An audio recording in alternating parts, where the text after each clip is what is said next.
Oke, ya anak-anak, pada kesempatan kali ini siapa yang nggak hadir ya nak? Oh, hadir semua, alhamdulillah. Di sini Ibu akan membahas tema 5E, subtema 1, pembelajaran 1 ya nak. Materi pembelajarannya ialah bahasa Indonesia dan IPA. Sebelum kita memulai pembelajaran, seperti biasa kita membaca doa terlebih dahulu. Berdoa dimulai. Bismillahirrahmanirrahim. Rabbi zidni ilma warzuqni fahma, amin. Ya anak-anakku, tujuan pembelajaran kali ini ialah yang pertama, memahami komponen abiotik dan komponen biotik. Yang kedua, dapat menyebutkan contoh-contoh komponen abiotik dan biotik. Yang ketiga, memahami teks non-fiksi. Yang keempat, menyebutkan ciri-ciri teks non-fiksi. Dan yang kelima adalah dapat menyebutkan contoh-contoh teks non-fiksi. Anak-anakku, tema pembahasan kita kali ini mengenai ekosistem. Siapa di sini yang dapat menyebutkan pengertian dari ekosistem? Ayo, betul Budi. Ekosistem adalah kumpulan makhluk hidup dan benda mati yang saling berinteraksi dalam satu lingkungan. Ya, tadi sudah dijelaskan oleh si Budi. Pengertian dari ekosistem yaitu kumpulan makhluk hidup dan benda mati yang saling interaksi dalam satu lingkungan. Ya, berarti di dalam lingkungan itu ada komponen abiotik dan komponen biotik. Nah, di sini Ibu akan meminta kalian apa sih contoh dari komponen abiotik dan komponen biotik? Siapa yang bisa menyebutkan dari komponen biotik? Betul, komponen biotik adalah segala sesuatu yang bernyawa. Seperti contohnya apa? Tumbuhan. Tumbuhan tuh banyak ya nak. Ada pohon beringin, ada bunga melati dan lain sebagainya. Serta hewan, kita bisa lihat di lingkungan kita. Ada hewan, apa saja hewan kalau di taman? Itu ada burung, ada ayam, ada kupu-kupu, bahkan kucing. Itu adalah contoh dari komponen biotik ya. Bisa diingat kembali ya. Nah, komponen biotik adalah segala sesuatu yang bernyawa, tumbuhan, hewan, manusia maupun mikroorganisme, virus atau bakteri.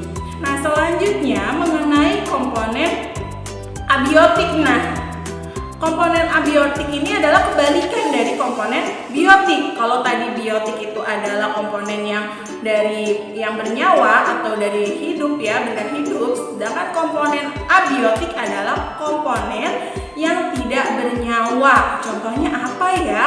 Siapa di sini yang bisa menyebutkan? Betul Tina.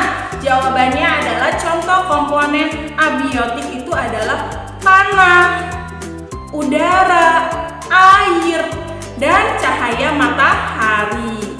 Bisa juga batu ya. Nah, itu adalah contoh komponen abiotik. Perlu diingat nah, komponen abiotik adalah segala sesuatu yang tidak bernyawa. Ya, sampai di sini ada yang mau ditanyakan? Kalian sudah paham semua? Betul. Alhamdulillah. Kita lanjut ya nak ke materi selanjutnya. Nah, di sini di buku teks kalian, di halaman 7 itu ada teks bacaan yang berjudul komponen pembentukan ekosistem dan jenis makanan hewan. Nah, dari dua judul itu, Ibu meminta kalian membaca bersama-sama teman ya nak. Ya, anak-anakku udah selesai membacanya? Hebat. Ya, kalian garis bawahi setiap paragraf, kalian tentukan gagasan pokoknya. Nah, dari dua teks tadi yang kalian baca, yang pertama itu kan teks berjudul komponen pembentukan ekosistem. Dan di teks yang kedua adalah jenis makanan hewan.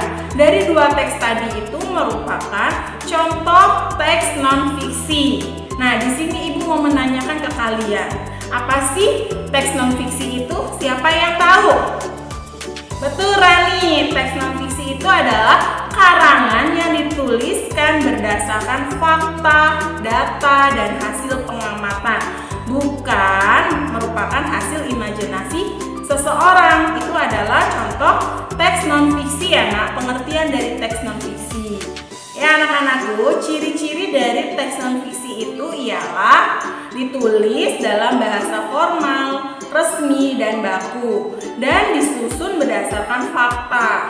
Ya, kalian tadi sudah mengetahui pengertian dari teks non-fiksi, ciri-cirinya, dan contoh teks non-fiksi. Ya anak-anakku, setelah kalian mengetahui pengertian dari teks non-fiksi, ciri-cirinya maupun contoh dari teks non-fiksi, sekarang kalian tugasnya ialah mencatat informasi-informasi apa saja yang kalian ketahui dari teks bacaan yang sudah kalian baca ya di buku tugas kalian. Demikianlah pembahasan kali ini. Dapat kita simpulkan, ekosistem adalah kumpulan makhluk hidup dan benda mati yang saling berinteraksi dalam satu lingkungan. Dan teks non-fiksi ialah karangan yang ditulis berdasarkan fakta, data, dan hasil pengamatan, bukan merupakan hasil imajinasi seseorang. Itu saja yang dapat Ibu sampaikan, kurang lebihnya Ibu mohon maaf. Billahi taufiq wa hidayah. Wassalamualaikum warahmatullahi wabarakatuh.